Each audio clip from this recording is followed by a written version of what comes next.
दिल्ली के पूर्व सीएम अरविंद केजरीवाल ने योजना पर योजना लाकर झड़ी लगा दी है। सबसे पहले महिला सम्मान निधि योजना, उसके बाद सीनियर सिटीजन योजना, अंबेडकर सम्मान योजना, अब पुजारी ग्रंथि योजना चर्चा का विषय बना हुआ है। हमारे साथ मौजूद हैं छतरपुर विधानसभा में मौजूद हूँ। यहाँ पर आपको बता दें कि हिमालय कॉलोनी में हूँ। यहाँ के JBTS गार्डन्स जो है वहाँ पे, जहाँ के प्रधान जी यहाँ हमारे साथ प्रेसिडेंट साहब मौजूद हैं, इनसे बातचीत करेंगे।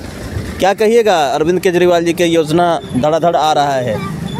ये सब सिर्फ झूठ और कोरा झूठ, उसके अलावा कुछ नहीं है। पिछले 10 साल से मौलवियों को ये पैसे देते रहे और आज इन्हें पुजारी और ग्रंथी नज़र आ रहे हैं, और यह सब इन्हें नज़र इसलिए आ रहे हैं कि हिंदू एकजुट होता जा रहा है।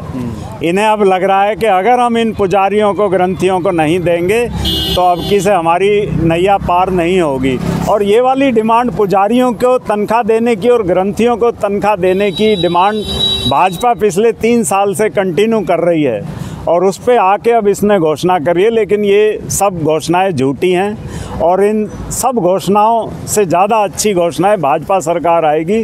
वो पुजारियों को भी सम्मान देगी, ग्रंथियों को भी सम्मान देगी, और माताओं बहनों को भी, जैसे मध्य प्रदेश या महाराष्ट्र में लाडली बहना योजनाएं चल रही हैं और कामयाब हैं, वहाँ हर एक तारीख फिक्स है कि उसमें पैसा ट्रांसफ़र हो जाता है। वहाँ झूठे वादे भाजपा ने कोई भी नहीं किया है, इसलिए वो कई बार चुन के दोबारा सरकार बनाई है भाजपा ने। और दिल्ली के लोग भी अब योजना ला रहे हैं, महिला सम्मान योजना, सीनियर सिटीजन योजना, इसके अलावा पुजारी ग्रंथि योजना। तो इसमें क्या दिक्कत है?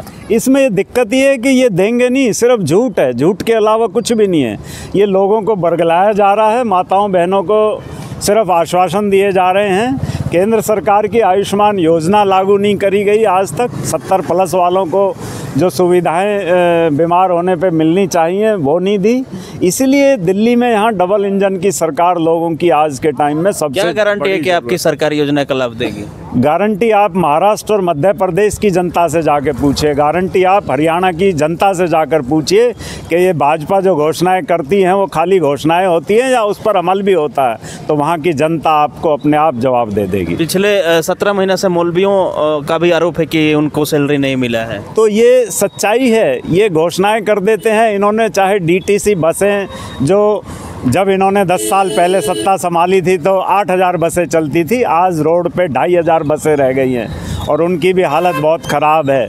DTC कर्मी हो, उन्हें तनख्वाह नहीं मिल रही है, तो मौलवियों को तनख्वाह कहाँ से मिलेगी जब बजट ही उनके पास नहीं है। फंड सारा लूट मार और भ्रष्टाचार की भेंट चढ़ चुका है। कोई भी डिपार्टमेंट देख लो, चाहे जल बोर्ड हो, वहाँ तनख्वाह देने के पैसे नहीं हैं। DTC हो, वहाँ मुफ्त में बहनों को यात्रा तो करवा रहे हैं, लेकिन DTC बसें जहाँ महिलाएं खड़ी होती हैं वहाँ ड्राइवर बस रोकते नहीं हैं। केजरीवाल कह रहे हैं कि हमारी योजना से बीजेपी घबरा गई है। नहीं, घबरा तो केजरीवाल रहे हैं। वो इसलिए घबरा रहे हैं कि 10 साल में उन्होंने लूट तंत्र मचा रखा था दिल्ली के अंदर, इसलिए वो घबरा रहे हैं। उनकी सत्ता हाथ से फिसलती हुई उन्हें दिख रही है।